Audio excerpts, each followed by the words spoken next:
be technical faults be SC. It's a Thursday no so yentimi ama. Saturday na Friday no yentimi ama. Na enne ye na dwue ye na Monday de mwahwere ni nyina no ye de ni nyina ba se ye de ba besom ye man kronkron Ghana esanse oman ne ye oman no ye me man da ne da nyina me kasa konfo boni si kro bebo a ono nso etimi bi nti gibre na ye nyina mbobo Ghana ho ye ndwene Ghana ho ne ye mpene poma sibre dwumade ye dwumade o man pani aso na fidi a wote ho a wo hwe esanse ha ene nokre efie no na se de musi hu ne da no number na ye di dwuma no ene da o screen no ase no 0592 136677. I want to do a drink, no, both WhatsApp and SMS. We are live on your multi TV, the Gay Boss, Hana TV. We are streaming live on Facebook and also Original Gossip TV. Original Gossip TV. So also Refu TV, no one. Let's me for our phone. No logging in on Facebook, Original Gossip TV. Message say okwa subscribe, na like, na share, na obi nsunya den, enya bi and share. Nene. Ya baba sunye man kronkron Ghana it's mesre sajebre na ene mentena ha enkobo 7 ne de na wanya aba nwahu Ghana baby a Ghana eko ti mesre sem wafide ne na ha ya enyim free ha ye betena adwuma kuo bi na so yasene eme de Biribi Asi ebro enye obi ase our very own Suffer Dr. Apia Center or Kumase Kwada Subola Kesiem same premises a Hana TV ewo wose wani ne fra it is so what's a spectacle and son wets me a tray and son wets me a kenkan and now pose and son wets me an answer there or bet trust spectacle no or bemu a draw non fan so when you so on fire baby and chill when you so draw the man anum na pass through your veins mitre won't see numa when in a fry baby a test so a bet say first person who is beam oba adia we kire kura obe hu umpe we na apeden enya no kwa na Suffer Dr. Apia eye wo se bema wa ye mre e wo mpam mi kire sexual weakness say syphilis gonorrhea typhoid low blood pressure high blood pressure asthma hepatitis from A to B ni C ni D baby ekosi bia no o the first Suffer Dr. Apia na say obetene te e the amount number no ene the screen so no 0547664872 dan dan nyina wa asem bi oka o yeso on fire re no e mama ne nsha fire re na on fa na edru Suffer Dr. Apia no ti etrumi katente na bre Kumase Kwada Subola Kesiem na bre abeje wa ya hwe uduru nuem ho ana Dubai ye friend ye trinity ase Dubai ho na me kire Kwada Subola Kesiem o enuem ho ye so ma hyehye ho ama ho ayete se Dubai no obisa akra keto akra obekire Suffer Dr. Apia na waba abeje wa ya hwe ye kwa anim so dia na ese Lorette vagina wash e V wash bia aba adwaman so a che se nipa epu agusu pe especially because e ye ma no ise nketesie ni nyina ate aguso a omoto e ye Lorette vagina wash na se de esie ni Lorette vagina wash a pure herbal ana ye dia ye V wash bia chese odi kitua bi so asawam me kire cotton na de ahye wase na wada overnight within 12 hours na wayi wase ho infections bia ne nkan bia wo ho bia ni nyina ebe free ho wase be che kama esanse na na e ba himfie a yese osiesie ahimfie na no ana maba wana munu so modeda ka sakesiem yade o ko trip e wo Dubai ebinum kodi holidays e wo UK enya bibia o omu secret no e Lorette vagina wash it's Lorette vagina wash no ubetimi contact wo mo e wo 0243 722 641 and I say 020 876 167 and then 3 now they are so and 0502 076 180 Nessa Lorette no location ejosu mensia distributors enso enko Misty Herba in Brom wa Ashtown ho ana muvenya Lorette V wash na mato so without wasting my time yanko na yanje abrafo nkra to mra ye bia me guest no wa ha me introduce no na de dwumadi ne nyina ahyehye so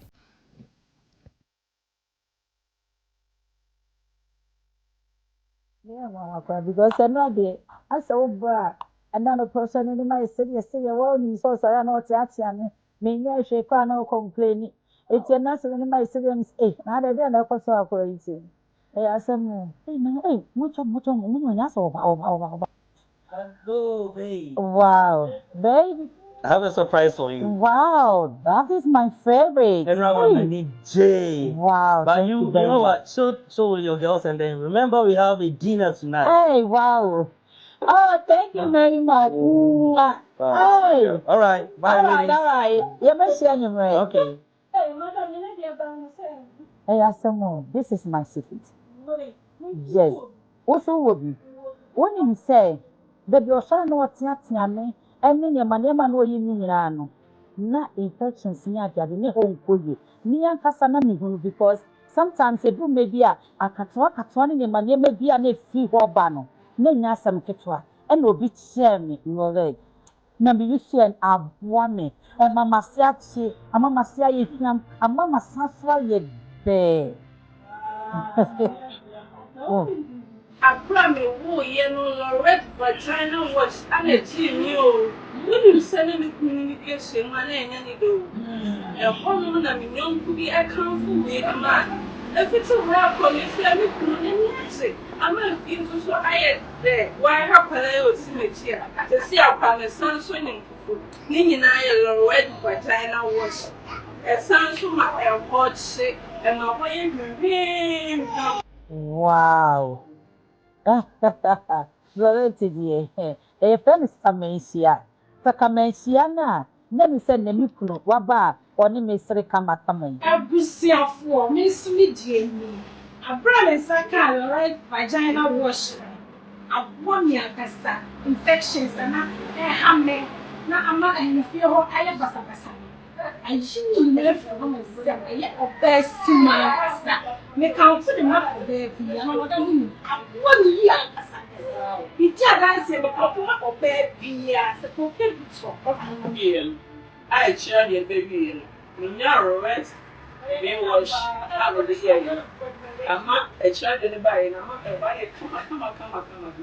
To make a small media. Correct vagina wash.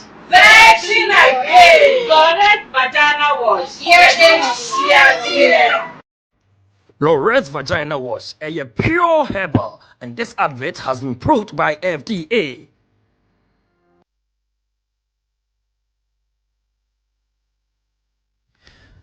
Okay, na just Loret's vagina wash ana yakwa kwaje omonkrato no abano sa netie wo ye oba ababawa no wapebi na wa use na de siesie ahemfie ho na ode age ade na se na na eba no tutu tata ya woni se na ahemfie pa ana oba no without wasting my time mamenko honorable Isaac Buadi ewo ha he's in the studio with me mamenko no ho na me mana kwa aba na yemfa tidbit stories ni engudwa na yiwia na yese bibia akoso honorable Davis memo akwaba eje oso menu abe I hope say bibia aboko nyankopo adom bibia aboko na weekends na ko say a very stressful weekend na me nana nimpon ye ewo kromo ase any we dey one country me David nti enra ne di bibia esie anope neja oba ade amaye ahode ayede aba betena se ye besumo man Ghana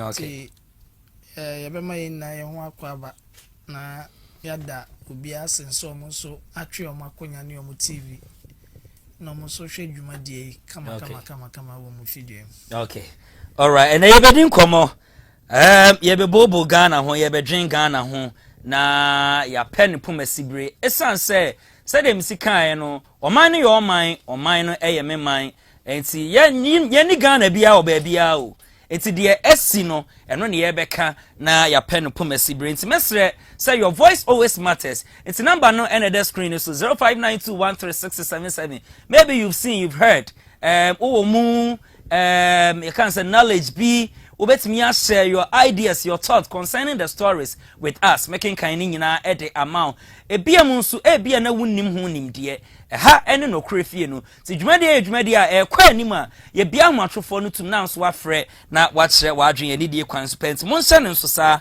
emmame na ye kwa anim dia well this one says Parliament passes fuel levy increased bill as government moves to reform subsidies at forcing finance minister and in the same way about Gudra. And this one says minority slums fuel oil levy hike calls for better tax compliance no energy sector levies na emun sensem. And then this one says fuel price adjustment and operational cost pushing us out of business. Air drivers and so sema omode aba betudwa will increase of the fuel no ya de honsem ebebrem. And then this one says Tama Oil Refinery government to restructure institution to depoliticize operations.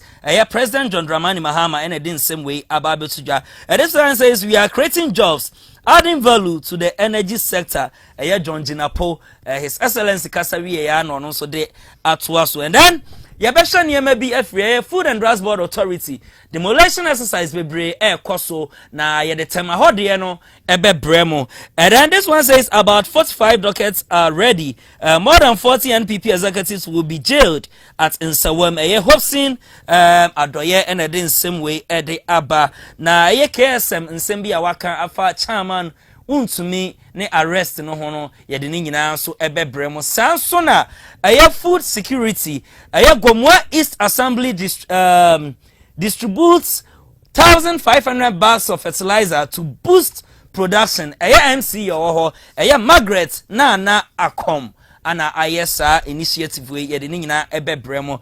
Well, this one says FDA conducts major inspection exercise uncovering alleged food safety and regulatory breaches at cold stores, sachet water factories, and other food processing companies. Also, several products have been reportedly being detained pending further investigations. Yedimunsam so ebe bremo ni nyina so ye amo so ejeje franchise every other companies wa da na ye cancer food and drugs board omo mani nko no mo koye check-ins no sa ye kasa wa ha omutie yedimunsam ebe bremo. Then ye be ko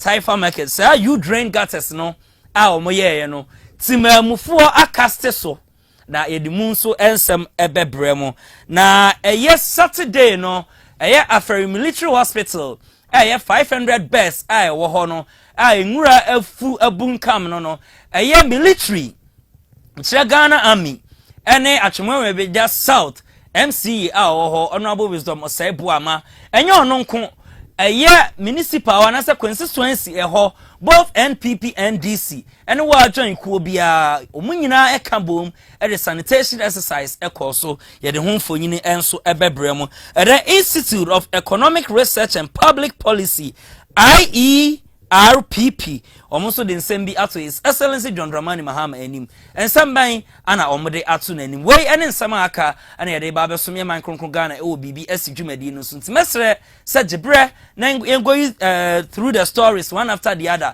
na Honorable Isaac Buedi ewa ha oye NDC communication team member ewa ha de na say na o won sampa anu yiye ewa ha Honorable Davis yedin sam nagu 30 seconds emu de hen na yo de pay emu ye wusham men kase me de nemum me point of interest. Okay. The edikai the fuel hikes. Okay. Meka ho asem kakra. Na masre Ghana for so mbenya abotre e di amayen. Okay. Na ye hwe de John Dramani Mahama ne na aban no jumadi a omu edima Ghana through some of these things. Okay. You hear revenue generation there from different sources, not only fuel. Okay. Fuel is one of the means. Okay. And to me interest then another one your friend is saying baby obiako caste yeah.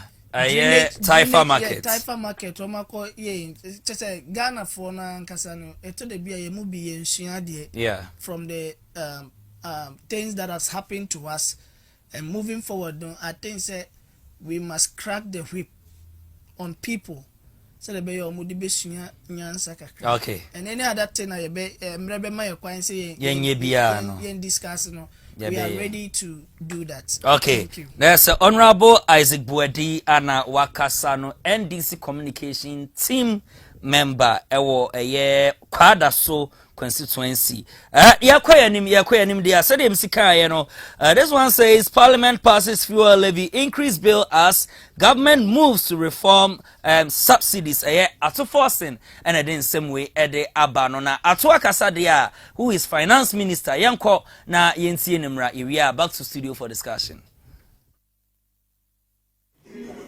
government has noticed,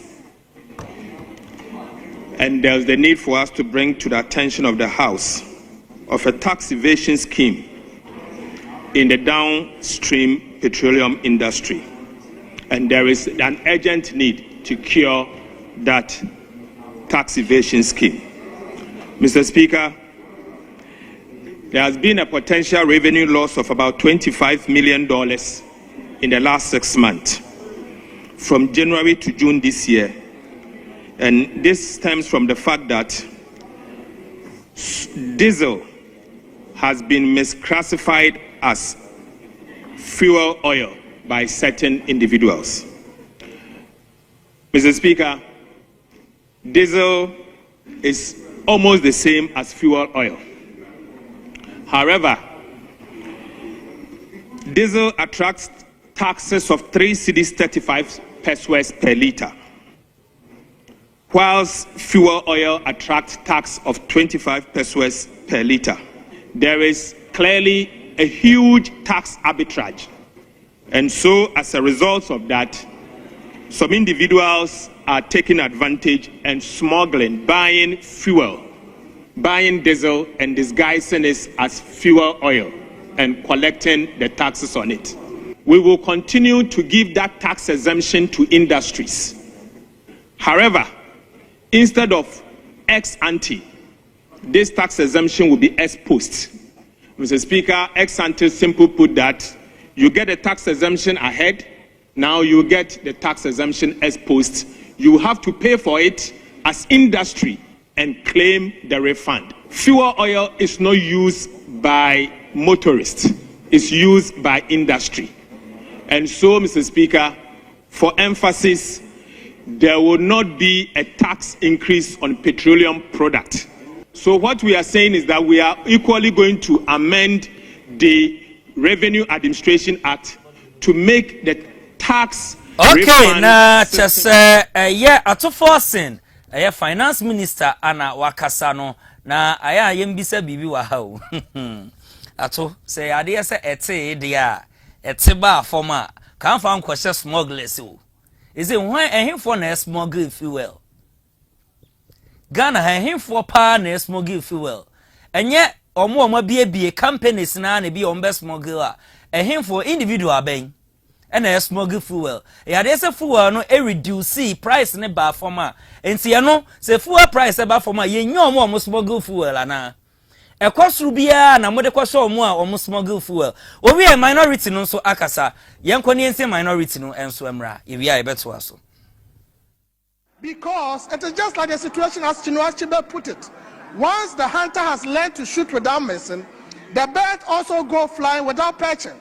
So there is no justification or there is no indication that if we introduce additional tasks, if you impose additional tasks, the smuggling will stop. Mr. Speaker, what happened to ensuring that there's stronger fuel tracking? What happened to ensuring that there's electronic monitoring? All of these could be done. Mr. Speaker, the other thing that we should know is that in the industry, it is not every business operator that is smuggling.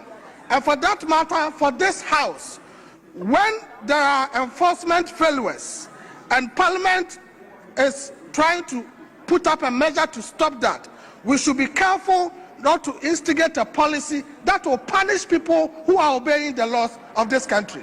And when we do this, it means that we are increasing the levy for those who are compliant and for those who are not compliant. The other thing, Mr. Speaker, we should pay attention to is when if you look at paragraph 7.5 of the report, it says that companies that use fuel oil will pay the tax upfront at the point of imposition, but taxpayers will not be burdened. Mr. Speaker, I disagree with this because the burden, the incidence on the companies is a legal incidence, but the economic incidence is on the taxpayer. Because what is going to happen effectively is that if a company or a business or a manufacturing company relies on fuel oil for boilers, generators, or industrial heat, any additional cost by way of this tax will be passed on to the consumer. The operational costs will go higher, their business input costs will be increased, and this will be passed on to the consumer. So, in actual sense, the economic incidence is on the Ghanaian consumer who will be consuming the product of these companies. The legal incidence is on the companies, all right, but the economic incidence is what affects households. The economic incidence, Mr. Speaker, is what affects you and I.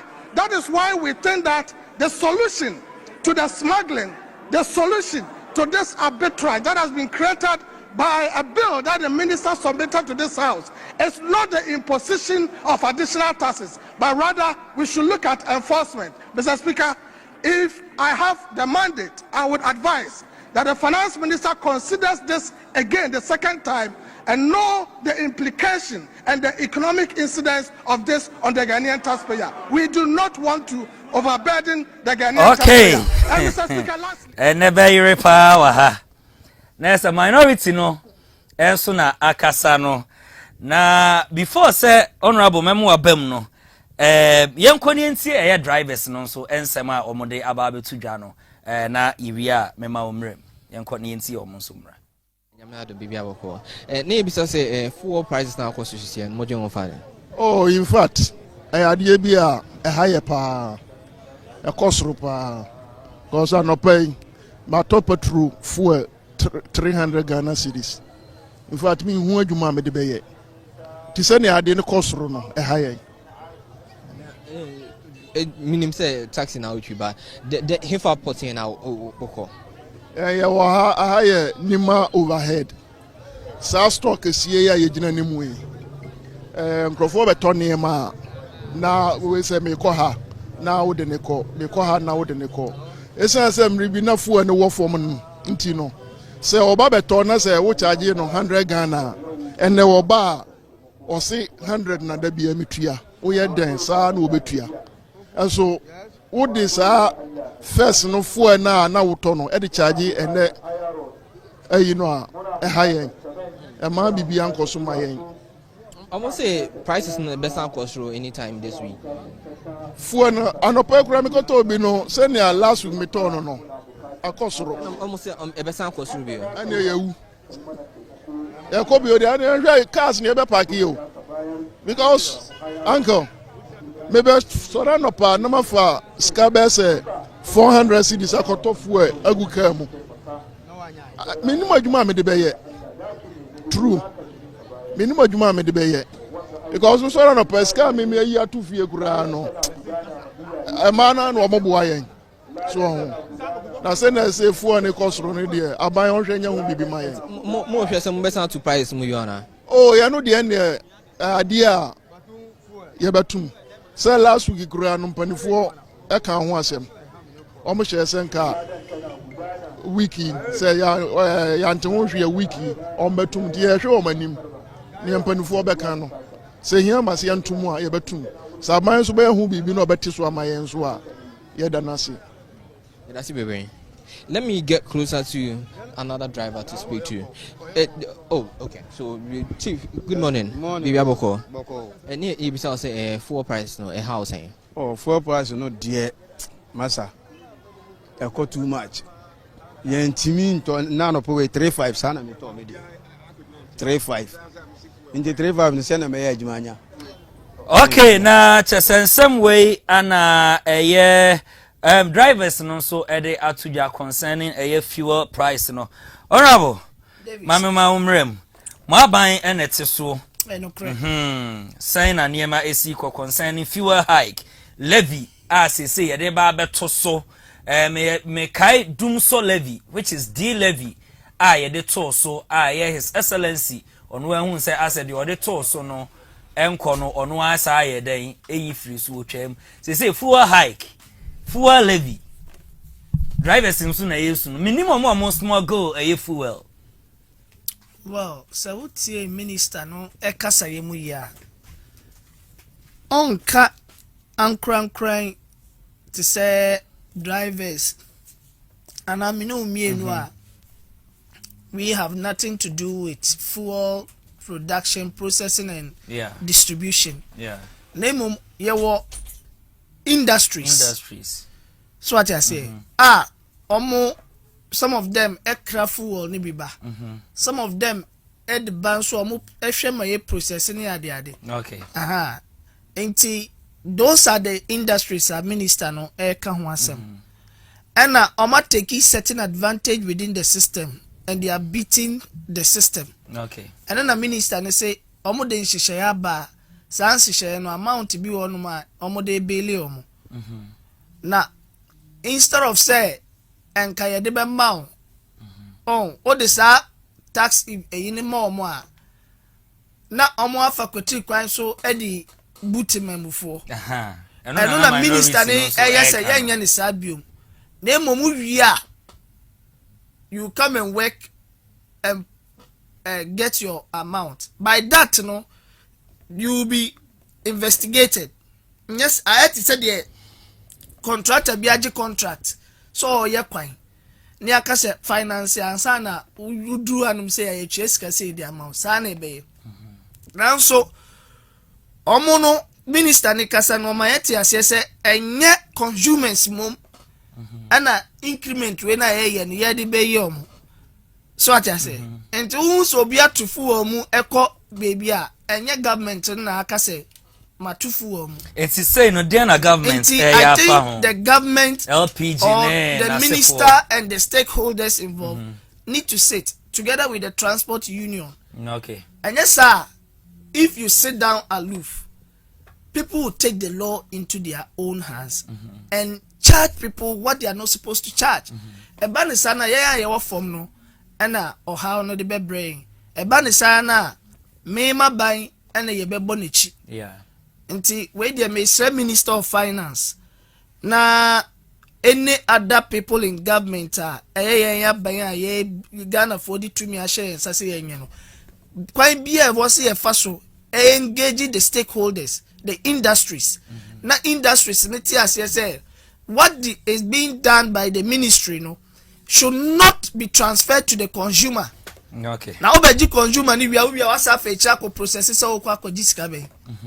Intendo there was say fee ni ehwe ho yi. Okay. Na mesra driver for ni say yenya abotre. Na mpenimfo ni ada mpenimfo wa abamu any industries ni share. Okay. No be anya no ho ntiase ansana even if there will be any increment in fares ni ade sa de na yeden akoso e de okay yen hwa de sesei na ye diesel ene ye petrol na ankasa no yatum no eno no do yatum but drivers utie drivers no omo so twa omo mpanyimfo ahwe so on better transportation ma and they are yet to increase fuel and then diesel price more. And see, for now yatum no ye de sobo na ebo aban anase ye de kwa akobo hwan na yatum no obi kan ye compensation ben and ye de be ma ordinary Ghanaian. Same thing applies to omo na omo to prepaid men kofa no made but mo omo na omo to prepaid afim na asa no John Jinapo beka say they will compensate those call for no after investigation. Be 6-7 months ni yentehwe enti we no ye increase no industrial players na saade no not the government no den na animanim ya government found as a government find solution so among smuggle fuel na den na oya mani pa no akoto bi at highest price and until that me kasa emu no otie mi am say I was those who are in charge should make sure they are up and doing.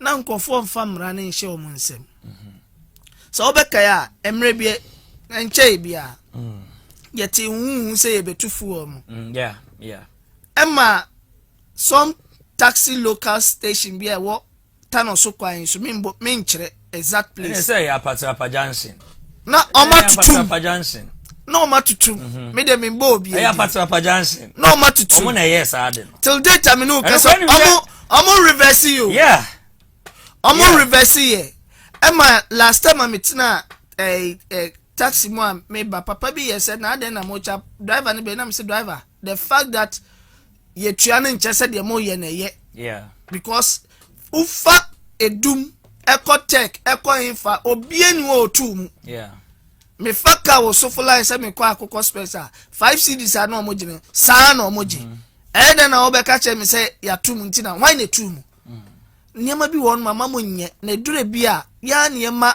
yɛ ho kyerɛ wɔ man mu but ne nyinaa nkosi ne meme pɛ sɛ yɛ in charge of this pricing windows no should engage the appropriate people or bodies na obiara nya no ho ntiase ansa na ntumu bi bɛba kora mpo na yɛde abama Ghana for so temamufu ayɛden ate wɔn ase sɛbi ɛwɔ mu sɛ it is not the ubɛka sɛ ɛde ahokyerɛ na ɛba but me wuni sɛ yɛ ahokyerɛ because the revenue the government will also generate it goes in to solve certain sectors of the economy and I can say this is not the first time I hear to fool in this regime this government previous government have done it Gideon Boakwa would yetie no video nim now kasa bebre ma different scenarios ni ade under their government through the boss the economic whatever messiah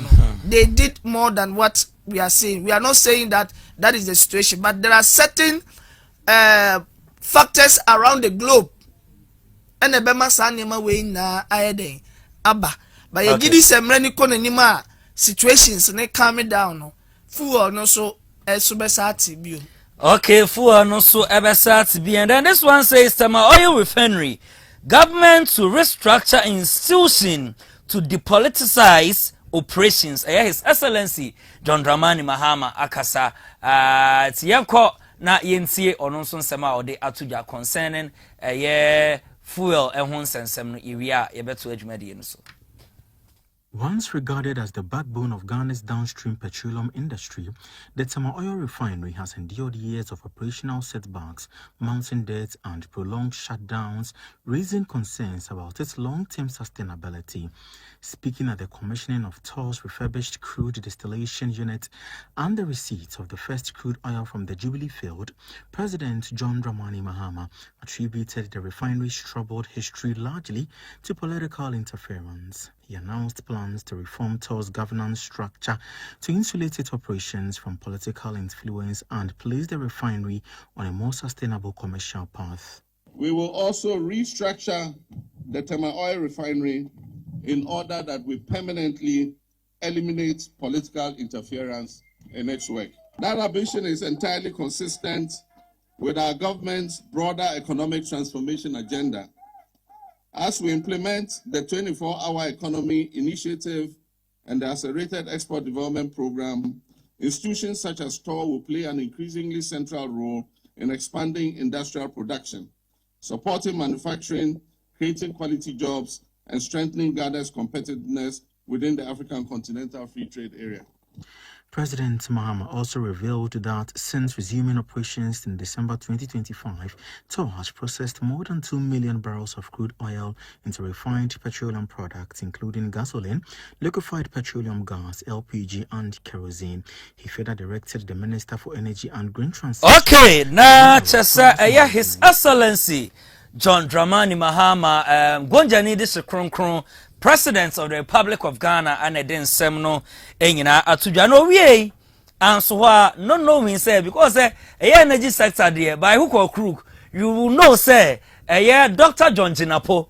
So no so ho no kasa no den sem bia to dwado said the misika ensem e wa ha say no me I don't do in a favor of party A and answer party B sa de na eba na ye papa e beboa oman Ghana na say ordinary Ghanaian na yesom na ya bo maba so John Jinapo ye nim say wa ye niam bebre a me amatena ha a mabɔ nachi na ensem we ya ode abeto dwa ne de emu ehwamie but yenhwe Say na bekwa akoduru yenko ne entie John Jinapo Emra energy minister area ebesa to adwumade no so. I received some visitors in my office and they had told me that Tema Oil Refinery was not going to work with local Ghanaian workers, and so a decision had been taken to lease off this refinery for $22 million for 10 years.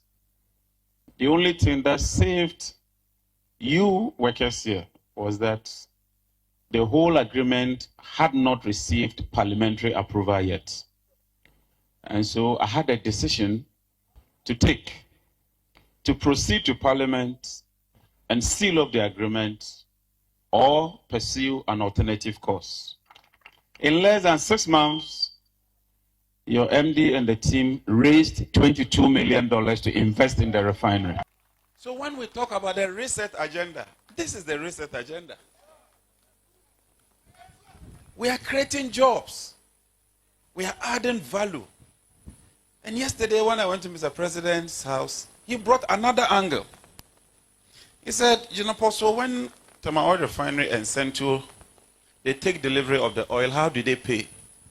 And I said, Mr. President, in accordance with the Petroleum Holding Fund and in accordance with the Petroleum Revenue Management Act, they have to go and look for dollars and pay in foreign currency.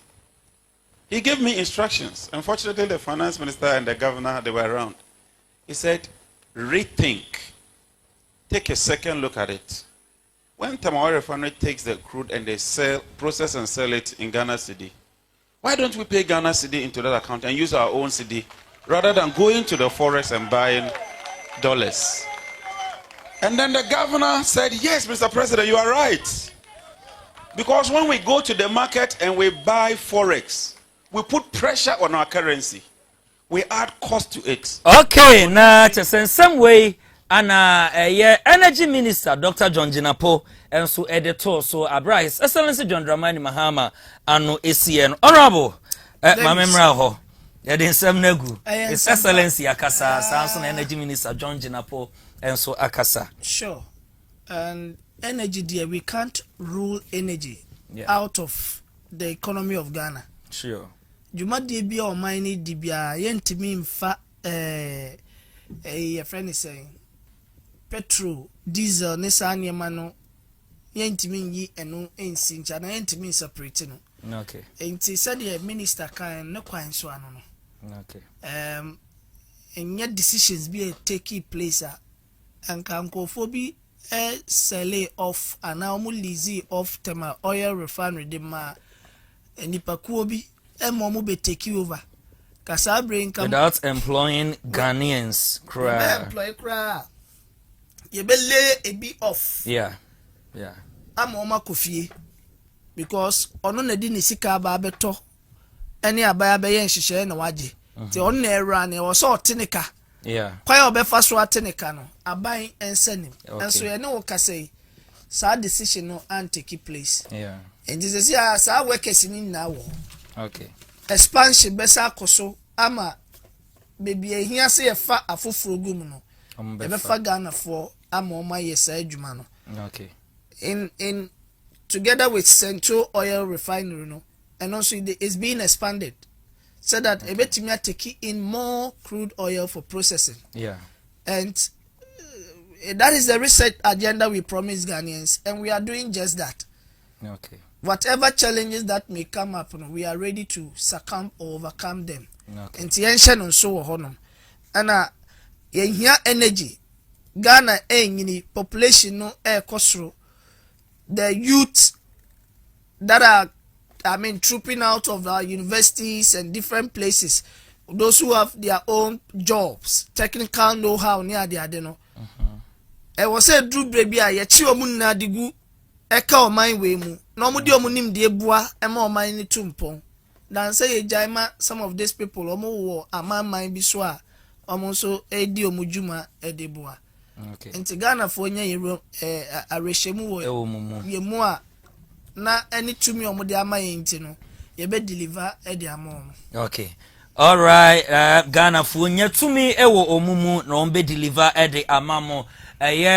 Honorable Isaac Buedi, NDC communication team member ewo Kwada Su constituency also ready to be the wadrin channel for 0592136677 both WhatsApp and SMS or the power making kind nyina the amount now honorable yenim komo kakra yenim komo kakra Food and Drugs Board Authority on say dani dan nyina me betena ha me ka say reshuffle sha se a sha se free ho because menyanentie it is alleged some penimfo ni bi e wo kra o modeda other companies no mo ye niema no enro ni niane o modeda binum payroll so yes o mo giska ade ne enye kra den se o mo beka na ene yenko PM ewo ye Tema Newtown yeni kwan hwe sa first video we emra sade nam a ye koton wo eye market di omo ye no ansa na aba ama yedi na yiria yensa munra nsem no. What kind of self-destruction are we causing to ourselves? Look at us. Ball and ye, and amnie, ball and ye, and amnie, Food and Drugs Authority. Good afternoon, sir. Hey!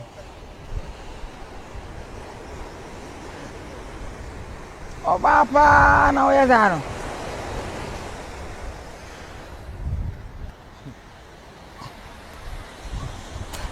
Hey! Shade, how they work as a share environment, you know? It's a crime, yeah. Then you say, a higher figure too. Mommy, good afternoon. Me ring nampa, but them who ya ya mama raho. Yet even to roba ke see bin fancy one and fanam ninguso. How? Fish a horro aye ye no ha de abakro mama nipa to adi no. Ah, FDA, good afternoon, sir. FDA, good afternoon, sir. Now, so your environment need na fe utie stories na. You say hospital beds, ni hospital beds ni na. Enye nwanwa kra o. Maame pani anko no be kire ne ba se epoa no ye ne no. Ono wankasa na elidi gang no no ne ba nyina ene. So, look at that. Ye wia na asa koye nam ne da ba krom si Anthony. We are Ghana ni na udidi nko ade o se video o ma hu hia ho. So the consciousness of our people is exactly what we need to tackle. Until then, bro, we will fix the economy and one cedi can be $1. But because looking at the environment, you know, it means that 100 more thousands more will go to Kolebu on a day. Now, the nipa 1,000 about Kolebu no munyo mo yarea. Best no mo kofa. And the best there would never be enough if we cannot fix our sanitation. Excuse my French. Our progress as a country is almost impossible. This is Tema Newtown. Wa wunim Tema Newtown. Fish a whole one do na had a fever. Na dia na sikra wo Ghana ni adwen mu a afi de yeto bola gu nsuo mu ya.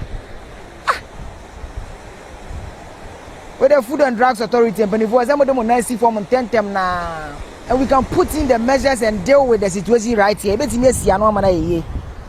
Aba. Nah, I'm give it up. Let me give it up. The education about our environment should be the key things, or one of the key things we should be talking about as a nation. 24 hanyina hanu nyina benne. Ensuo na no hanu mo ne. Emma o nya mema. Okay. Now, why is the future of Ghana? Tema Newtown. Video no ana yakwa akwhwa aba ne sede ye maamenum ye nuamanum ye papanom kwan omofa so prepare ye fish at the bar market ema ye todi na honorable woman ya sebi na o jane nan e wo mpona no o tonam ni biu David o wia tese on sanitizing in sample o de ba be so sa nam na mu mera ho enumre na meka se mera ho no so meni ewu pa o ama tese sa maya video issue om you and enyo mo nko e kire the kind of attitude and lifestyle live the kind of lifestyle mo live e was Tema Newtown ho no yeah hwe bola pam poano bola ya ka sem bi se eni ehu a enye time it's where the air time we are talking about health issues here yeah enche bia na flooding kese esi na bibia siama atowentem bi ato mo epona no a they will be calling on the government and stakeholders to come to their aid intimo de mo ye Debia meka se Ghana ni endwene ni nwia ho when it comes to say o hwehwe sika o the Ghana ni dwene ni sika we don't think yendwene ye ho we don't have single empathy yenye patriotic emma ye ho da yendo oman do eniemu Said the Tronica say love your neighbor as yours. Now sebi share. Question of busa mama nti yentimi nya rubber bi kura nsefo. Ni ye de nam na gusu kura aye nam no ho adwuma. E de abre enkofo amomedi. Me de ba wi nam we de enka me de ba wi mikro ma patre. Seriously. Yeah. I was from Lake Bosomtwe. And no police be any around the place. Okay. Yen two ball be ngu honum. What you say? Yeah. What are we doing to ourselves as a nation? And those maybe some who say Food and Drugs Board party said they're okay. It is alleged. Sometimes you see alleged. Says investigative body see come ye. They will see the rot in the system at the Ghana Standard Board and also the Food and Drug Board. I was say ye crashing kofobi. Meka crashing I was say and kofobi on ma ye mamrane so mopa. Yeah. Na mrane ni omu di. We say sanitation if one more assemblies, you know, they should be up and doing. Whatever new whatever. New town. Na omu arresting kofobi di omu efa mrakwan so. No mu judge the omu ye wo honum no. Enya hankwa, this is just one of them. Yeah. Say ye di ram markets. Wo mia bebre wo man mu a. Na wo hwe niema okwas. Obodin he okwas safwa. Okọ eye ebuakwa.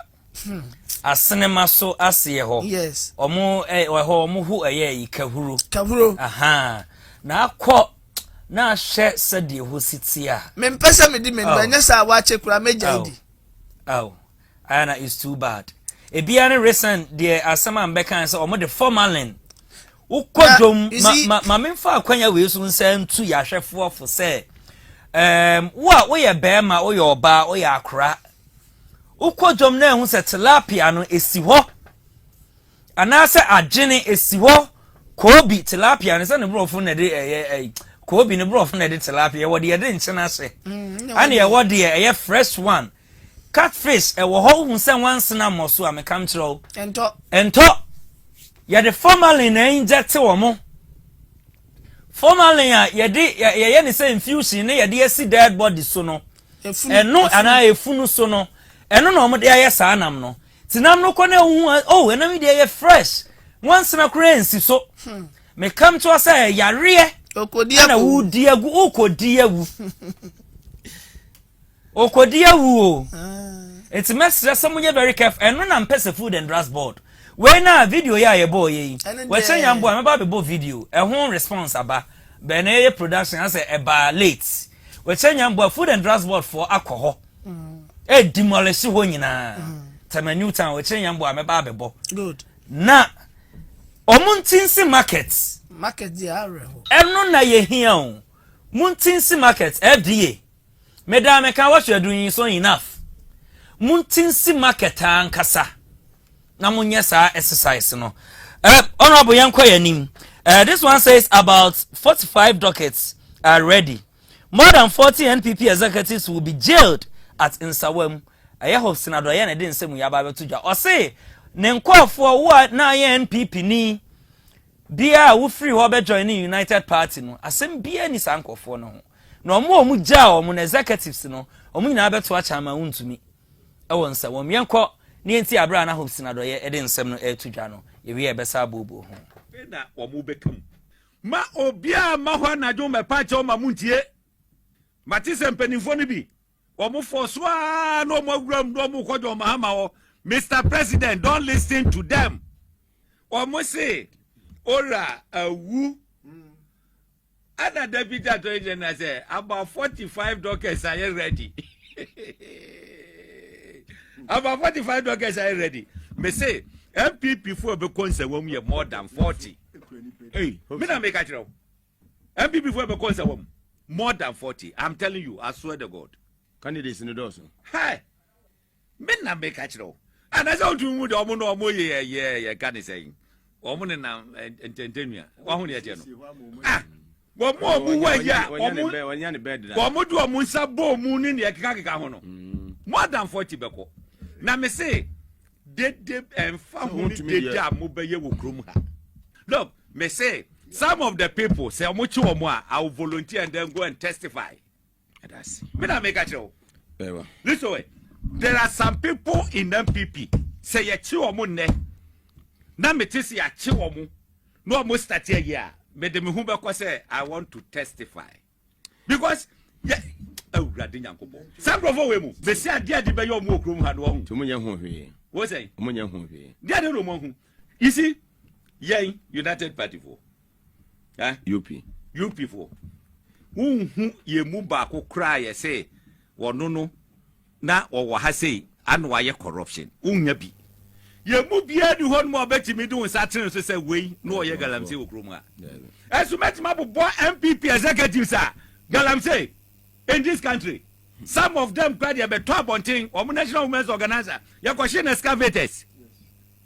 Some of them no me to be more Dizzi here say me ni video me de kwako chese enso mo ankasa. Well na chese Hobson Adoye ana ononso atuja no honorable we dey enka do fi asem so national thing. Oh yes. Is it true say ensema Hobson Adoye can we sure say no krebi wom. When sure say what to na ni asi NPP amanyoko na so ain't no can same way. You see, say United Party or more free NPP ever United Party. None of them and a galamsey. And even though crass NPP for no executives in Libya or better testify against them. Because no winning momo. With regards to testifying and knowing people that engage in then corrupt practices, any galamsey any day, and only opinion, the views, and I say the statement or none of the about out on that particular show. Okay. But if I'm sticking to what the Deputy Attorney General has said, or the Attorney General has said, yes, so many dockets are ready. But hopes in there so I cap 45. Until I will not be surprised in the coming days or coming months. Say the Attorney General will take steps to initiate prosecution of those people so that they will answer to the courts and justify their innocence. Because filing all those cases it is you are being alleged to have committed or have done that. Until a court of competent jurisdiction any witnesses then will come to conclusion based on the facts that have been laid before the trial judge. Now I said the future is pregnant. And let them not sit on the sideline and be saying all sort of things. Initially when oral came,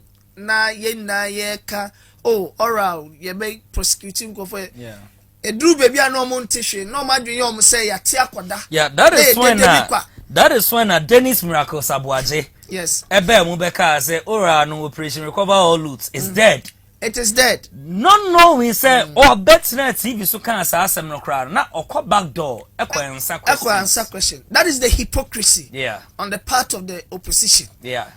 Especially the New Patriotic Party. And they know most of them, but they will not come out to tell Ghanaians. Say most of them did commit a lot of things against this country. And they will answer. Maka ewo ye show you so BBC.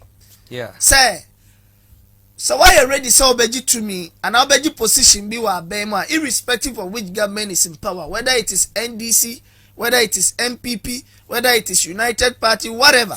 You already said that you need accountability, you be accounting for your services rendered to the nation. Enti doctors need they are ready. Emre so another time you do say was say file all those things at the quarter. We will do that. And so Ghanaians should be rest assured. Say yes anima we no na nche say yeah yensu ye de mrani ye adwuma ye sum Ghana no da chi bi ye free so a obi me hold you accountable. We also be held accountable. Into who di wujuma die ewo office bi anase institution bi a you must do it according to the law. And do it to the interest of the people. Most of the communicators of MPP, including their minority, most of them nyama shishomoto. Na mrani drew on ma yebeshe. Like Hobson said, most of them have even started going behind the scene to plead. And to say a shot and here we repeat omwa in line, they should not cry foul. They should not go and call unemployed people somewhere be a omuye omunim die memfa say juma die wo so mudi. Obi won ma no wada. Yes be say enko demonstration. Ye be ma 50 Ghana. Me ke onu e dey kura 50 no kura wo nya bi. Adan na safo no mu nya bibia ebe engage omo ama o ma ye niema ebe boa o mine economy. We are doing our part. So we expect them to also do their part. And answer to the people of Ghana for the services they rendered to this nation. And see, at this stage, you know, menya sure say akwatwe Akufo-Addo say, omra mbejina adakam, no omra mbeyi nsembiano. Wo Akufo-Addo di to me bi ma wo, ewo office as CEO, as whatever. Wanye we juma ye. Na wo dwi say obetimi afa kunturu kwan bi so awie o man ni sika. Safo no ene yeka. And omo di omo nim so omo anya bibia no obi an be from. All right, omo nim se omo anya bibia no obi an me from obetimi akoso ade wadwenkyere no afa 0592136677 both WhatsApp and SMS. Na yemkɔ yanim ewa ha yenyina enim se chama wuntumi eye 20 years jail sentence no ne 6 counts na yede ebo no ni nyina na yehu ne se odifu ewo mu no yehu se eye Justin Frimpong Kodua ye General Secretary ema New Patriotic Party meche NPP abanyokuo no with immediate press conference obeka asa chama wuntumi is a political prisoner or politicizing the whole thing. But between me and you heard charges at the board no any doctor ye ready any na you who say there was no a year no much sentence because much gum say Chama Wuntumi was jailed for 20 years 20 years jail sentence all in the name of he being insulting his excellency John Dramani Mahama na bibia sa enim but emom akonta mining ehun sensem ana yedi jailing they say 14 million Exim Bank enso sensem no koso court trial no koso wia ansakra na yeta no numri forest de na aba na lawyer and the appear kubi ono ana na oyetamginafo ema Chairman Wuntumi but edru mrebi no otiginan sasa de lawyers no judge no no ohun say judge no sabi say on pen asemo say odi asem no ama Chairman Wuntumi ana wonim the reason why judge ne true na answer all to no sra ne abasa into oja asem no mu ema Chairman Wuntumi de asem no komo lawyer Samuel Atachia na eno ana fofia ntoata as say Chairman Wuntumi edem na meka ba be si say Justin Frimpong Kodua ebeka as Chairman Wuntumi political prisoner political amanyosem ana omode afa ho de ache no eno na lawyer and the appear kubi wo say case na nkasa ase no lawyer de aba betuja o se there bi onye sure say Chairman Wuntumi ni jail 20 years jail sentence no a political prisoner o se there bi oni omunya ade na KSM kwaku sinti misa a react was ensem we yenko na yentie nemra yewia honorable Isaac Buadi ewa ha meneno ebebo awram na ya pensem mu na onso anya mu hunu mu enimu nkyeremu so please take us away na yenko hwe emra what's going on right now, and I'm sure all of you have heard it, some hogwash, some absolutely nonsensical stuff, something that makes no sense whatsoever. Do you know what the Jandan Pro Max is? Wuntumi is a political prisoner. Chema Wuntumi Abanku Kuma the Dakotrino, a Yamayo Sebi, and then one living Makakoye. Or your political prisoner. Amayo 70 and then Nakoto Abanku Kuma. For the first time, we are seeing political imprisonment. Who to me is a political prisoner. So, folks, let me tell you what bothers me about this. Two things so. First, Afenyo King is a lawyer. He's an attorney. I actually heard him being referred to as a senior attorney. Justin Kodia is himself another lawyer. You know, Amanyosem, which means politics. Folks, this is what surprised me. These two are lawyers. And honestly, I thought lawyers would be the ones who will be educating us non-legal thinkers. But you know what I really find amazing? What's his name? Andy Apia Kubi, who was one of director tennis for Muntumi. He himself says that his imprisonment is not political. He says the case that he reviewed had nothing political in it. What he said, though, was that the sentence was too harsh and he doesn't agree with the sentence. I can respect that, you know.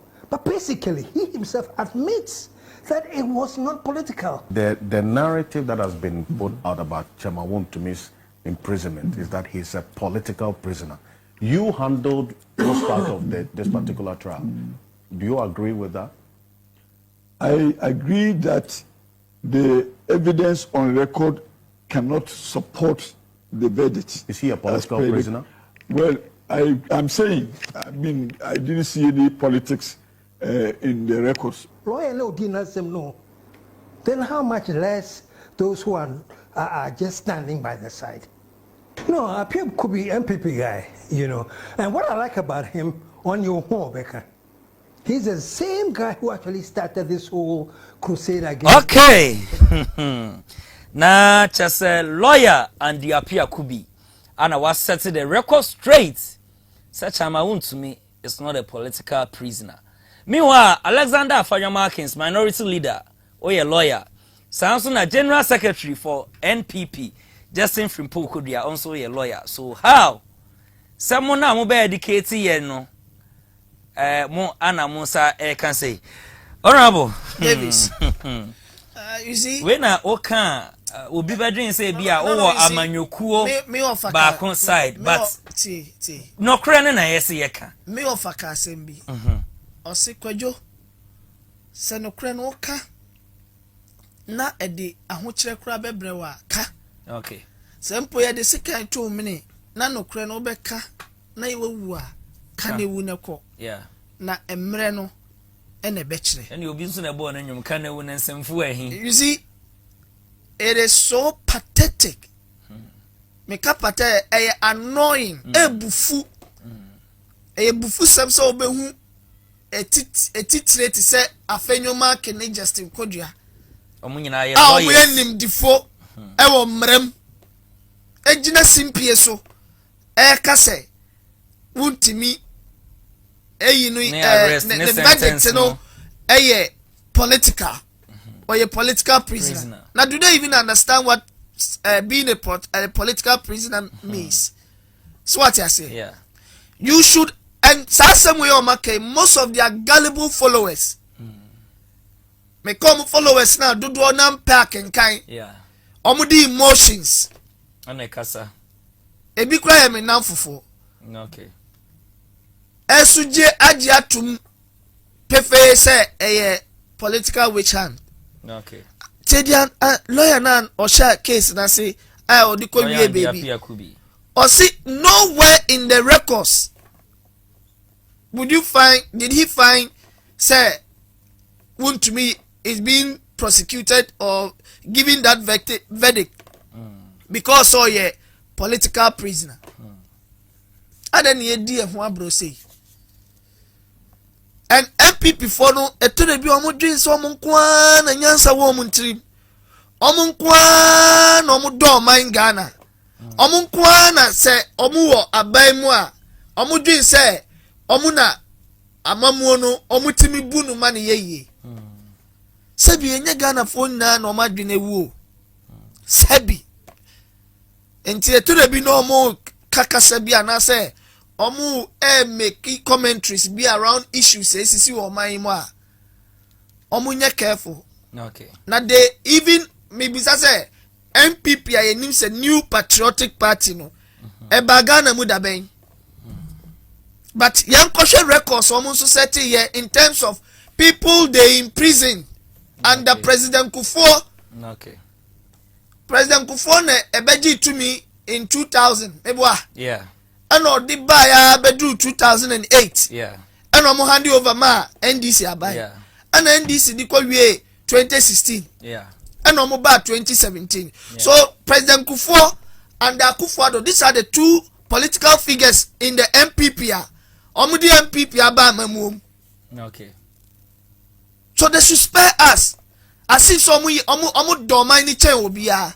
Okay. Mun do mine chen obia. Mun ka do kra chen mo chitafo. Okay. Say asem ni say net here.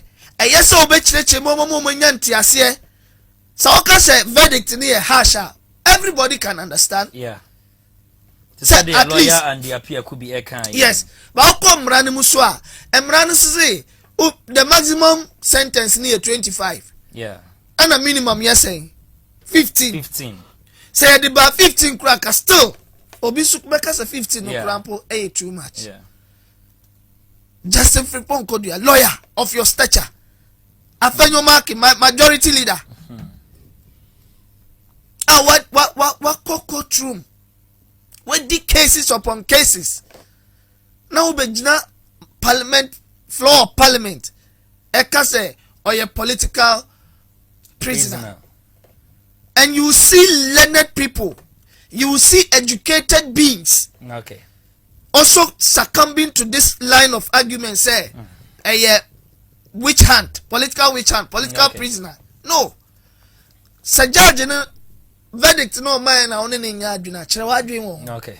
Nemom don't give false information to your followers. Okay. Yes, anamu expose mu incompetence to Ghanaian. Give time a time. Okay. Cases ebeba any issues ebeba ni nano. Yembusa who say charges near the boy in the courtroom did want to me agree to some of those things or not. Okay.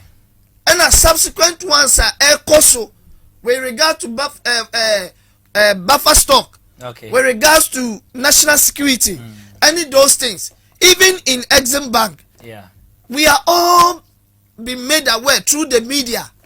Any report from the court say, yeah, he is doing what we call plea bargains. Yeah. So this panel and some bon woman. Yeah. A better who are calling for plea bargaining. Yeah. Then at the end of the day, I'm calling to say they are opa. No matter what God confirm more misinformation. Okay. Oh come on, they should spare us. All right, they should spare us. Honorable Isaac Buedi ana atujano say them sika enche na me bia homatrofo no so atum na so afre na watchre wadi but anyway we answer the message line WhatsApp and SMS and that screen no so no na chese on so afre na watchre wadi na me comment him dia na say Lorette vagina wash abe jaman so chese emano ati esi super chese enya fedi agro kra omu di siesie ahemfie ho ema ahemfie ho eche na sana na tutu tata na na eba na sana na bedi ne hene ewo ho na sana na bedi ne hene nso na ese unya Lorette vagina wash de hia ne se wode kakra bi ebeso asawa mu me che cotton na de ahye wase overnight obeda ama ade achi just 12 hours na waji efri ho wase won infections enka bi e wo ho nyina ni nyina ebe free ho a na ese Lorette vagina wash ana chese edi wasam no amount it's Lorette ese for distributors no mobetimi a consult Missy Haba or Mbrom Ashtown and also for bulk purchase no and so betimi afre 0243 722 641 and also 0208 761 673 and 0502 076 180 Lorette V was almost the edge ade yakwayanim dia na say food security Bomwa East Assembly distributes 1,500 bags of fertilizer to boost production. Oba owo ho MC Mitre municipal chief executive Margaret na akom ana edi sedwumadie no enimianko na yenhwe abra na dwumadie no ekoso no yewia back to studio for discussion. Na worship do na so aye farming our district no my boss and in eba ye no season so dey ye de chen and in year share ye na kwafo no say senior aban na dwumo no ho na we release 1,500 pieces of fertilizers na what they aba and na saloto na kwanko ba kokra na ye 400 cedis obi kra ton 500 obi so ton 300 and ye ho waton wa bonte no so calculate by 1,500 aban they aban just millions of cedis and ye dey akwa kwese ye ba so no mamba imagine nka na lokwa akwato me dey gomo aces one ye the mazen eno achi na kuafa wo munya dwumadi ho faso bi so ede eto adom kase anim se wonu mani aso de aban ya ma wo no pa wonu so de kodi dwuma emeso aba mfaso ama wo na sasara say edwuma point e fertilizer be oyeyi inti aban feda ye bi afihye bi ti edo wase bebre na wonkoda na wonboy no me trata e botumi da ado ma e fertilizer na ya ayi ama edwuma na ayi bebre me Ghana menya wo ye bi adi e de wasepa wo de moya me efise na sasen na ho de na akofom and so what the fertilizer na boa de boa ma wo bia wonya bebre okay na chese ye Gomua East ana omoda ya omo ate ensempei na anytime bia aya na me wo problem kakra ewa ha me problem nyina ne se yetie man konkro Ghana mu na His Excellency John Dramani ene Belarus fo minim ono ana beka so akwaje 1,800 machines at the abre Ghana akuafo from Belarus. And mitna heya ka se akuafo no His Excellency Wadaroma for farmers, crop farmers, and fish farmers, and also for him for.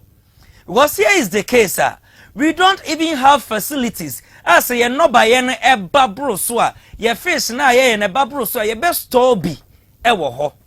And to say na 1,500 fertilizers ye de ma akuafo yi. Ye tia na tomatoes. Etimi ba na akuafo su. Okwa Sankoria. Body e me kwa Sankore.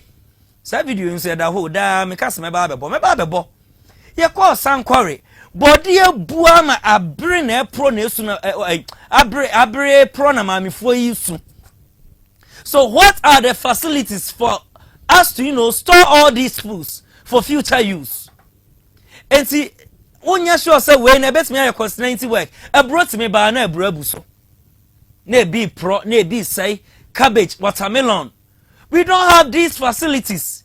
I rebe store ye nuane no. Sisa fertilizers ne ba akuafo na ni agi o. Omo no ba ye no eba na omo nya atofo a. Enti facilities be na ye wa ye dey store say nuane we. Honorable my memra ho. Yo Davis. Wom sa aban ya ade de ba. Where are the facilities? Ya mo aban abaso wa ya ade. Na me sa tractors ne yi na o ka wa asem no. Na me bisa say is it that there is an agreement that the government said he had reached with the Belarusian government? Na ye the same machineries na ba na so wakoto. O se wakoje 1,800 machines. Our day back or day break Ghana kuafo. Say video na boma ye hu say. Video we say nyamboa my production here ya I don't want to agree say wakoje. Ya be no ha. Wakoje dia na say ade no what taking delivery of it in so by now 1,800 and them tena kra won say metabo so pa wakwaje ediaba yo ena na mi bisa say o de bre crop farmers fish farmers because menya hu machines crop and menya hu farmers now o de ma wo mo no good enti na me pese me nya video na me tie mu nsemu ya probably I've not even chance on it. Okay. After the show, me the better na ya sabe boama. I'm a TF4. We medical me bo pain.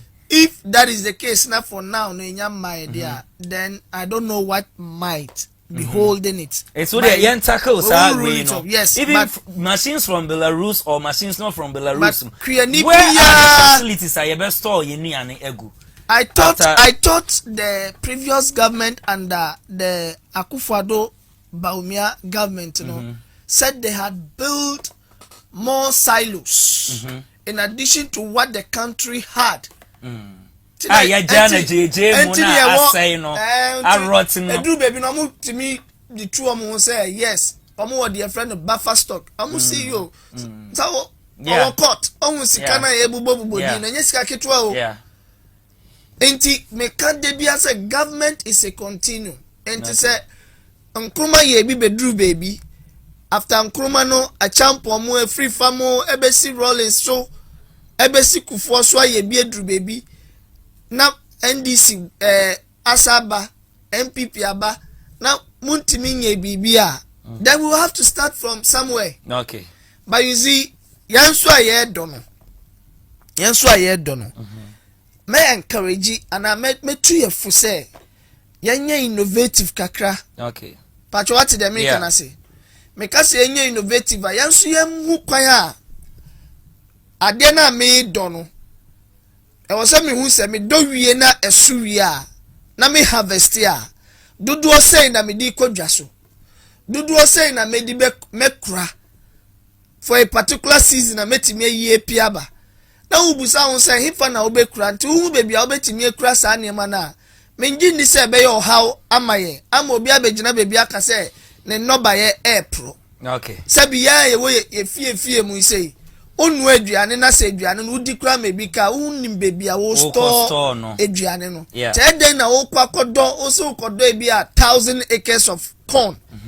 Na 1,000 acres of corn na wo kwakodo no uwie ya osimini bebi a mekura 1,000 acres no even after say nkofo abeto ebi abetu. Okay, you must have a plan. I was say enyi kwan say ye me do na ma harvesting kwa. Okay, ye koye nim no I was say ye innovative. Okay, ye timi pe nkofo kura mo partner yen. Okay, obi wonu ma no wo sika no obetimi dia build bibi a mo baby a mo be store processing a store for a particular season na motimi ato enya mfaso na ono so enya ne percentage na won so enya wo so no wo de kakra na say ye do na ye do wie ne ye ni baby edi begu a na de bia ye de ni ato aban kwa so a menka asema aban be ye moa aban wona sede wo so de ye de boa ekuafo na so yanka sanso no denti na every year ye farmers day. Okay, ye farmers day nso a ye boy bi mo abaso anka me kra de me hu ne say every 6 months bia no ka yem build one industry.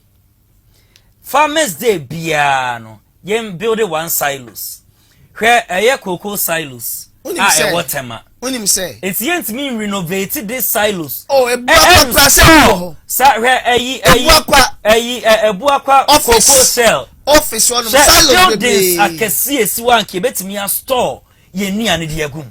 But you see ye China JJ na factory no and you just setting up the factory and until na bi mu setting up e bia rotting wo baby ai omu hu kwan ehu de eye no ya waste sika bebre factory setting no I was so who say me set factory we no juma de we say na factory ne be ye. Okay, source of input a ye de be run factory no all the time. I was so utiminya wanya ni sana kwa say ye nkosi no but I believe that what if say fine the wo kan edimu enti adensi na yesa yetena se eye cost 90 work because meanwhile 1,500 bags of fertilizers na there but fine some will benefit ordinary Ghanaian benefit nya aduane edi but ye benya aduane edi no na ne yaka na yesi ye store nti yentu ana it's na won put measures into places before all these things come.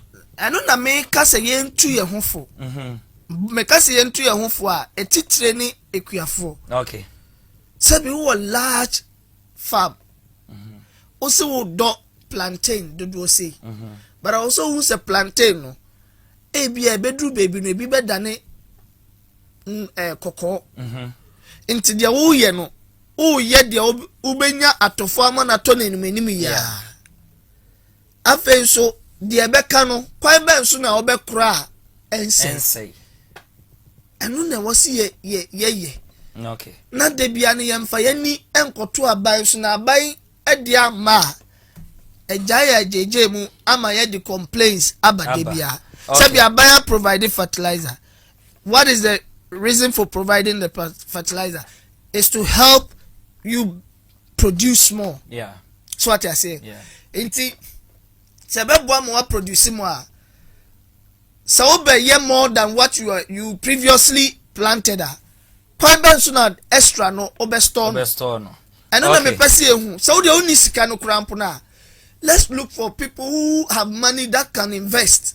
Obi on money sika na wo ope obi a partner and how to get these people to invest, you know. And also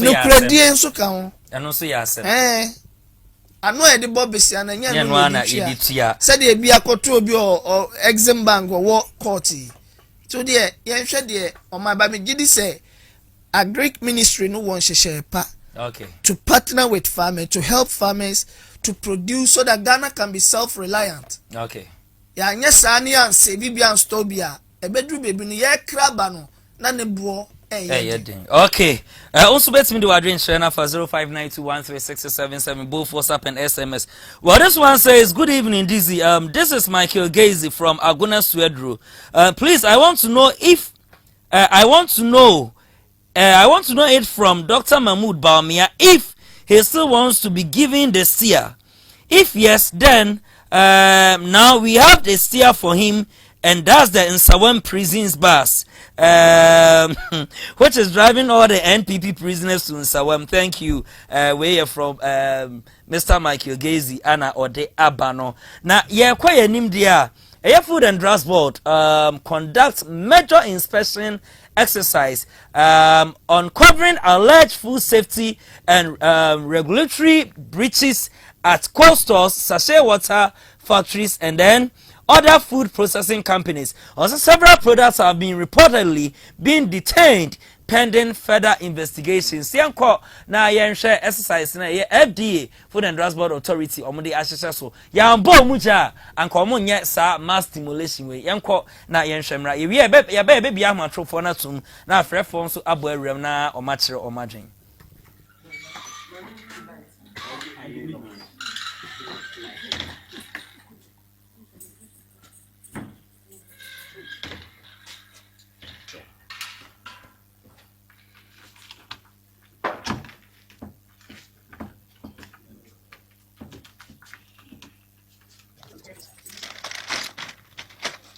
Is that anything?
Oh, of course.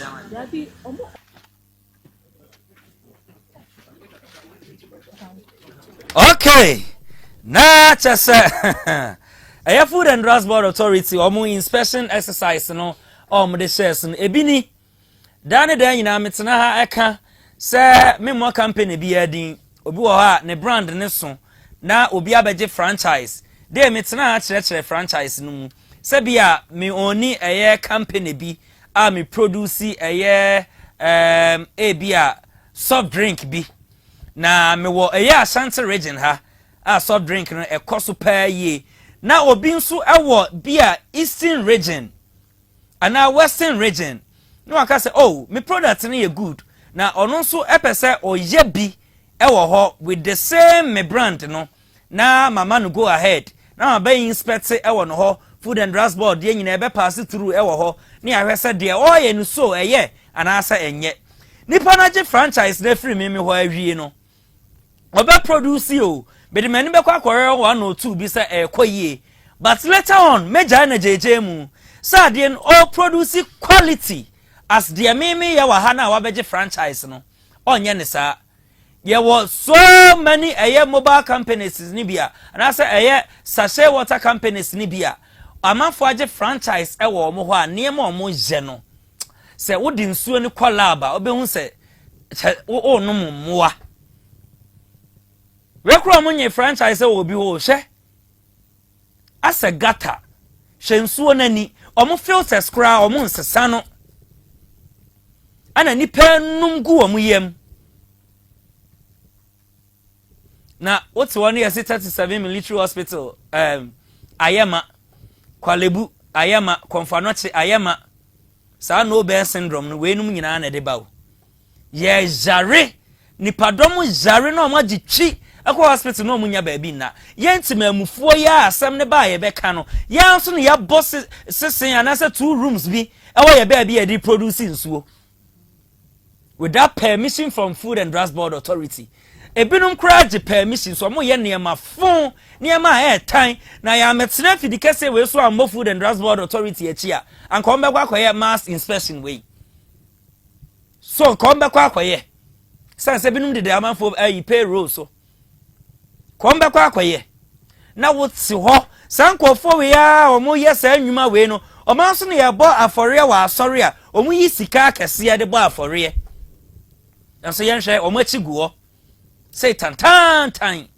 Honorable Brem Mami. Mr. Davis, Asifim papa. Bibini anagana ni epesika onjini ninuya apomuden ho. So what I say? Yeah. Sabi ye pa ni se de bia no enkofo beba TV so. Na yesu yare bi near the Sriska. Obeko hospitals. Apomuden mia bebre no ono ma obeko no yare ankofo de aba ho no odwene wa wonte ase. Yeah. Anso na ye obi adwem bone odishe selfishness. Yes, person min kunya bi odishe tokro bi e de di dwuma de bone bi. Yeah. Wo de hwe well na ye show ye no. Efin what's our well in? Near connected pipes. Any of the ama tanks, he said. And then can you ensure no such waters? Nibi one man near Nimse. Ensure where they are cruising, one man. And normal like almost the franchise number man for. A man for Eddie say. And auto be crana on them taste in Ukrampuna. Some of this bottled water company nibi one man. Now okay. Honorable so do you mami Mesra Bibi Mesra say kafa phone lines no mo fra WhatsApp line ni na munyai phone lines na na 0544466694 obetimi abo awrem na wa kire wa honorable to so mami enti Mesra the law enforcers sa closure order ya Food and Drugs Board ashas ye. It shouldn't just end there. Okay. People must be prosecuted. Yeah. I was here the omofa mrakwan so na serve as deterrent. Yeah. Emma afufro no mo so continue in this part. Okay. Enye honko an. E dosu bebre, e wo mia bebre. And I'm calling not only of Food and Drugs Board. The assemblies have sanitation, offices and offices. Okay. All of this should start and work. Say town councillors now. And town council. Yeah. So no much time to friend town council. Asaba. I was saying after the flooding, no. Yes. And Asapejano. I was so closing down any place that is unhealthy. Then yes, Food and Drugs Board. I was the Minister of Health. And this only like almost honorable so dear may say Obi Abba Humano so hello next say obey mute the volume of your TV set now I'm cassette through the mobile phone.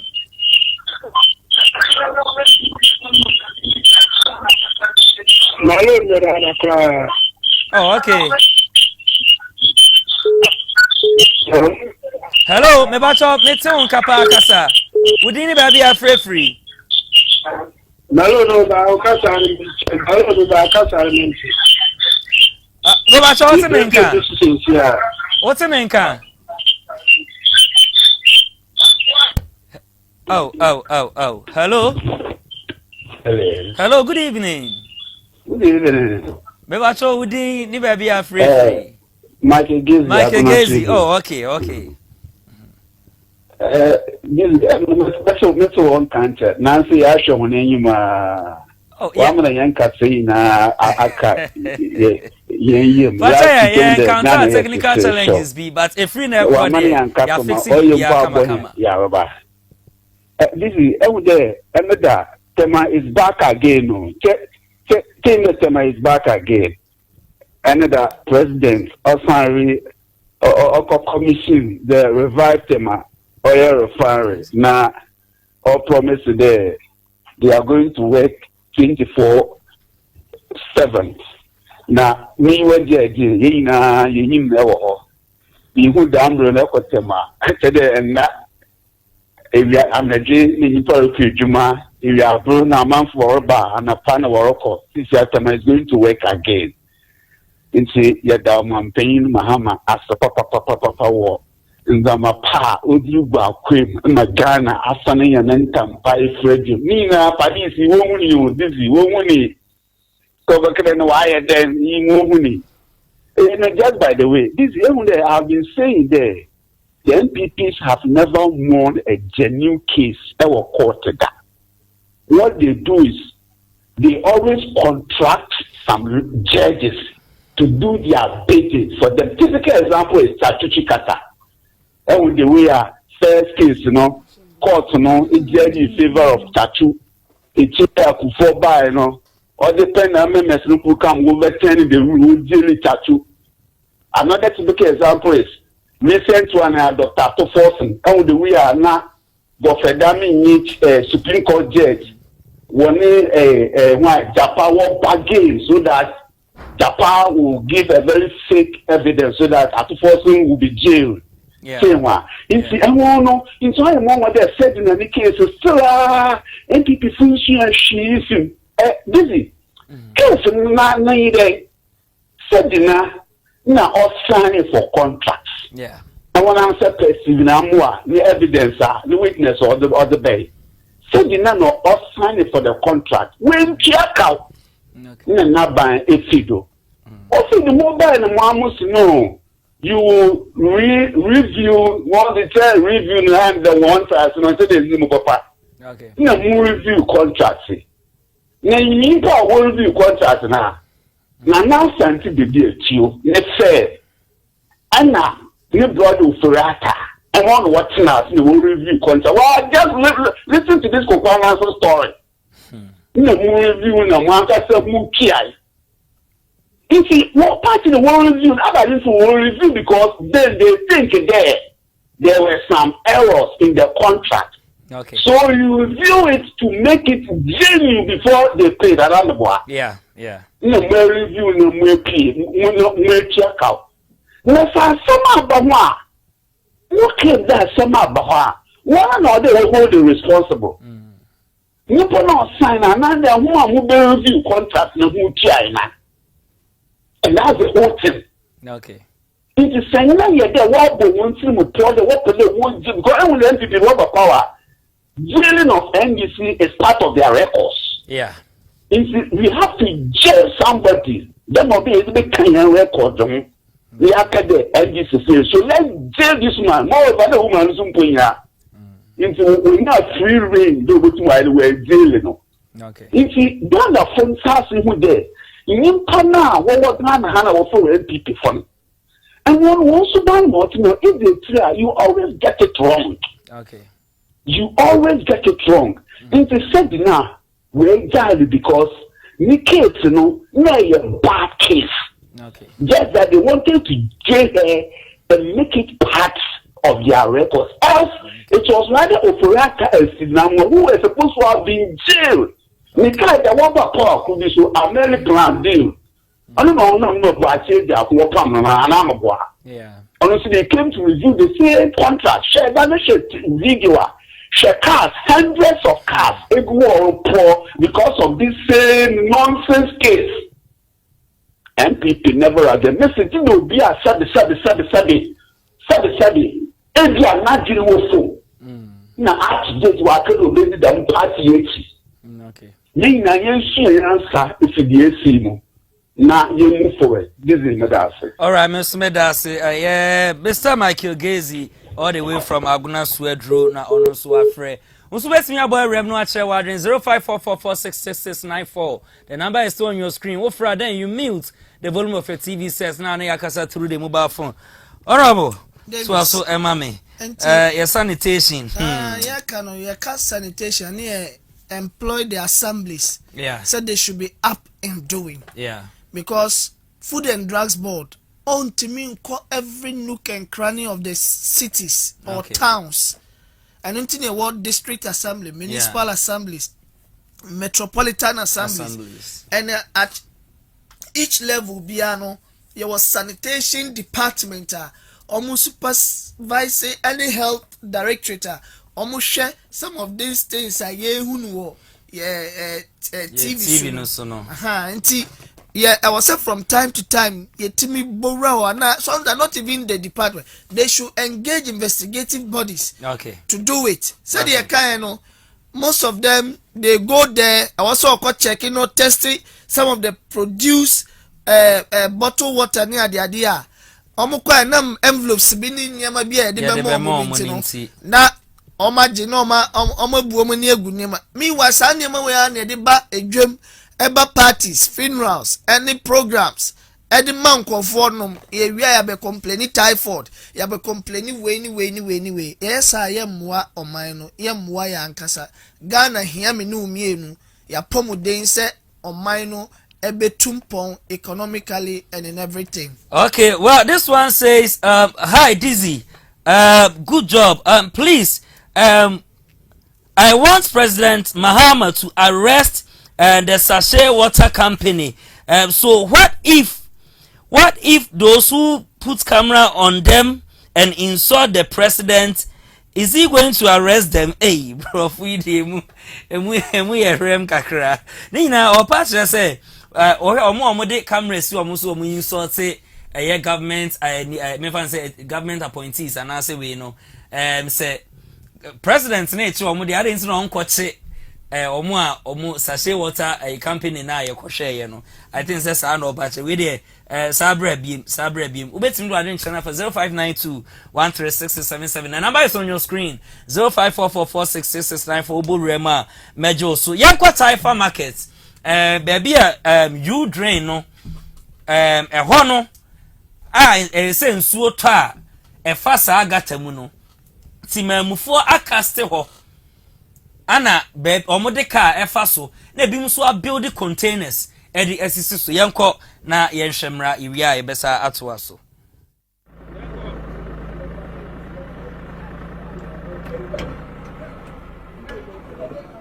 ebi ya kaze oman be ya adi se obi a contribute amount ase show we drain na you drain even you drain no mo say omo ye ni o e wa ha but onipa da sani a o se Ghana Ghana de no se da stand ot egu gata ni no asi no she we dey ha de hu ye ti ko ya hu sa ha de visible be wa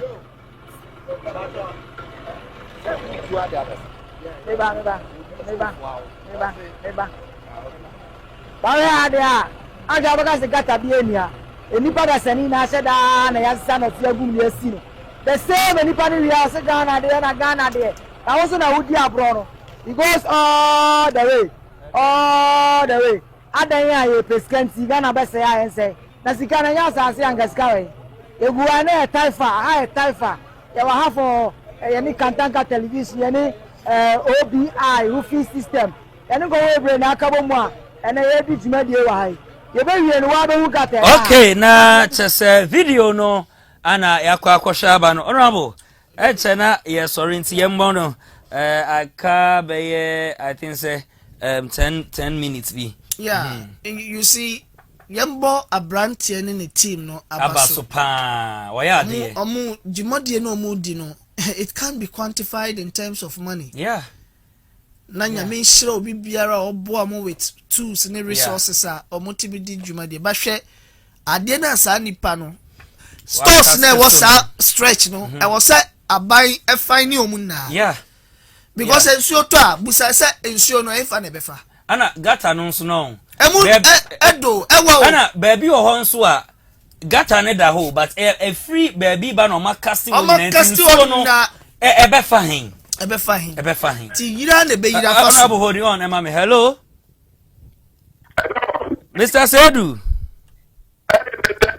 Good evening.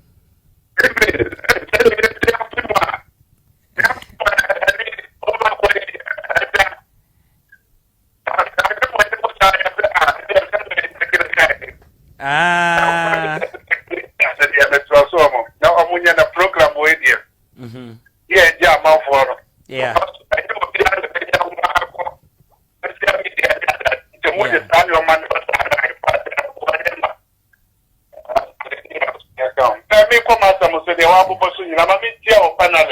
Okay. Yeah.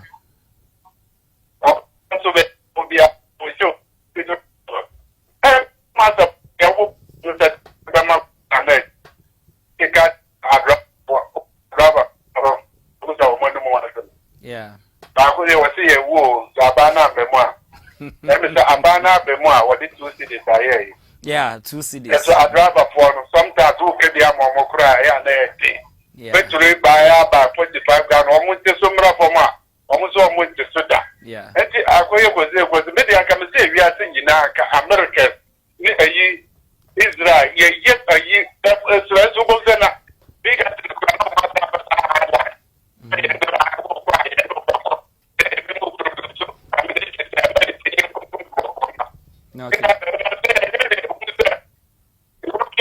Baby, and why you see no good darling in an mother, who may have book by as well, and you, the community party say because of war, my sister, Debbie, and yet, that means a year so. Yeah, I was a MP before by 40 something about you know. Yeah, hope so. MP before right now,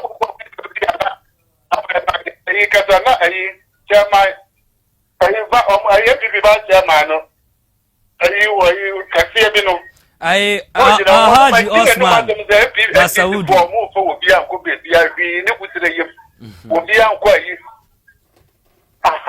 Haji Osman.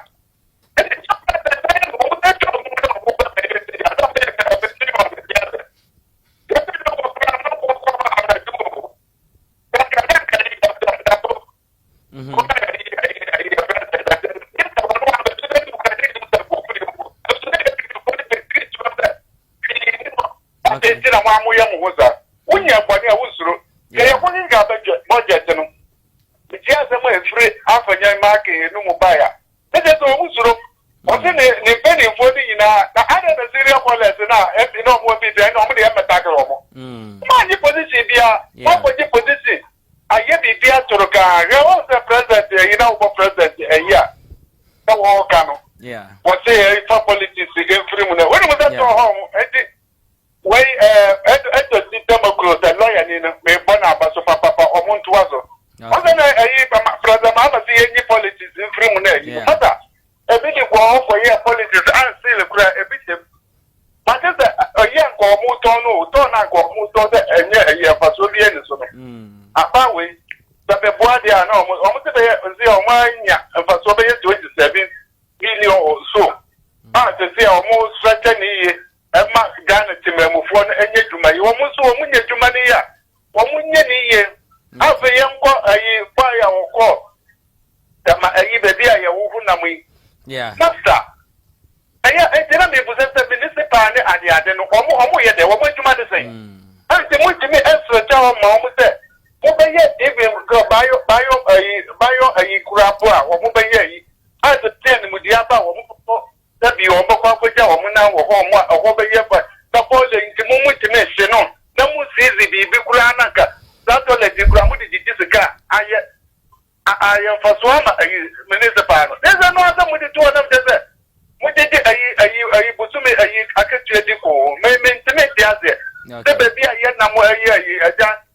one was saying, I walk as I was one day, or baby, now one baby, and I'm escape no I.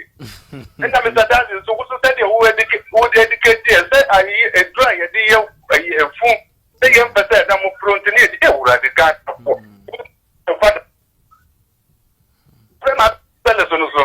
Send us to say, the two governments, the American individual. You may be more on better sellers or better if we are one. And about our door, another abandoned here. Or my mom, then just idea. I buy it to my mother. You won't be a brother, or much the best seller, baby, as they say a car at the home, mother. Would you walk around with that if we are poor with the brother? Where then a cup and a better home. Mother, and the wash, yeah, my soul, yeah, all yeah, because of that. That's Mr. Dazzy, Nina, democracy.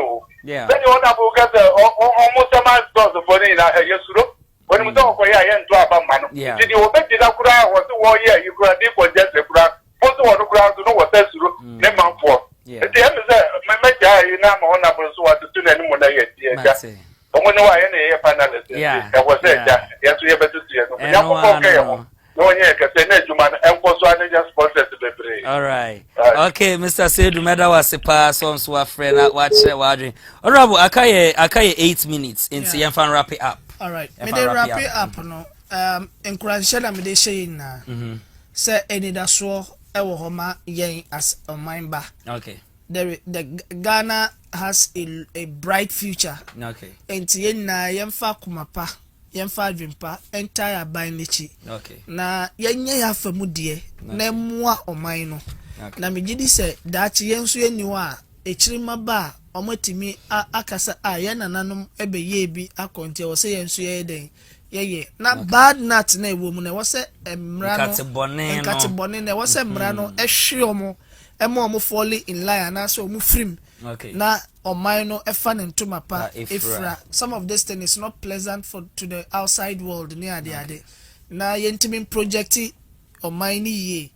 Na baby a wo hye bia no kai hu se wo na wo ye mampani a wo hye honum ti de wo ye no wo ye asom omo wo honum. Okay. Na ye hu no sa na ye na ye fa sa kwan we so se ye beye ya afamu dia oman ni bedi ye. Okay. Mede manu di sama ba wiye no meda achiamehene na mada na so aba mada all communicators ase na me yonko brebo pa chama wato awo abrepo me chia no achia obi biara o hwe. All right, meda wasepa na chese honorable Isaac Buedi NDC communication team member ana yetse na no disem no yet me and stories no we chen yame aduma ye beto aso esanse time na ka just 7 minutes na ye edini nyina ba wie na ye ntimi wie yame aduma wachina ye waha ye beto adwumadi no so kama we chen yambo amebia ahmatofo na tumuntem na monso mafre na mabem somebody tapia ewo kumase kwada so bola kesie premises hana TV ewo ye 3-story building mu eho ana osana ya resa wasefo ani ya re no enyina bra se wo spectacle ansa no watimi atwere san watimi akenkan anampo san watimi anante dia wo de ba obete ne te edi amount ade on so soronko e wona ni ya rehwe num ne se ofa aban bi entare wani no so onfa duro bi enso wani no so ne ma obema waduro num na pass through you bensa wani no efra ebebie etesi so ebete spectacle no onse biem so Dr. Apia eno no kofa bai o se sebema wayemre wo mpemo de boss wa taw na waje me che sexual weakness o de bo obete ne te edi ama say syphilis gonorrhea oba na wudwi wase ni nyina no ode ba of Dr. Apia obesa yare asthma diabetes hepatitis A B C D nyina no obesa ede ama umpewe na apedien tieto mrika na bra of Dr. Apia na so ye na baje wa yare hwe ne number no enede TV no eso no 0547664872 0547664872 osefa na friend sisi na baje wa yare hwe esan se obi benya wa na efri yare entena ho emma yare embubu ngudem abra som Dr. Apia ewo ho na da wa asem bi oka wose som fa yare no emma ma ne nhwa fa yare na onfa na adru oso yasene sanso na Lorette vagina wash ate asi adwaman so atese maba wa nketesia nyina etugu so ekofa Lorette vagina wash na de adwumadi a edie ne se pure herbal wopa cotton metra asa wa no amia kakra edi eguso na de ahye wase overnight odama de achia within 12 hours we ya wa himfie oba kama oba wa wawi achira de no anyina aba no mekanfo Lorette vagina wash ene de ama say used to be wase be kama say won say infections enka ewo wase Abu okra wa shave awie no se ewi ni sha se eba etimi emaninya infection Lorette vagina wash ebeboa pa eye titobi na fasiesie ahemfie ho na amanfo trip to Dubai US Canada Amsterdam no onsu kobi na yentu to mansions ni bi emamo wonsa baba wa bi ana oba pani bi Olive luxurious life enye bibia o Lorette vagina wash so de siesie ahemfie ama ho ye nikan ho ya akono na netutu tata na oba ho a eno ana omude eji ade no enti Lorette no betimi afre omo ewo 0243-722-641 and 0208-761-673 and 0502-076-180 dudu atuo no monko ejoso manhia anasa Ashtown Misty Herbal in Broom eho anambenya Lorette vagina wash abi am di dwumadi enum tia me midin Dizzi Davis mene honorable Isaac Buadi ana etwetwe nkomo oye NDC communication team member ewo kwada so constituency enchasronko enkoma abeswa hema ebi nso enkoma nurse nipa a ono nso ewo kwada so SDA hospital Vivian Nyankopon Enshraw sanso na McMara Veronica Jones ono nso wo Nkaria Toase hospital enchasronko enkoma na nakua ba bia wo bia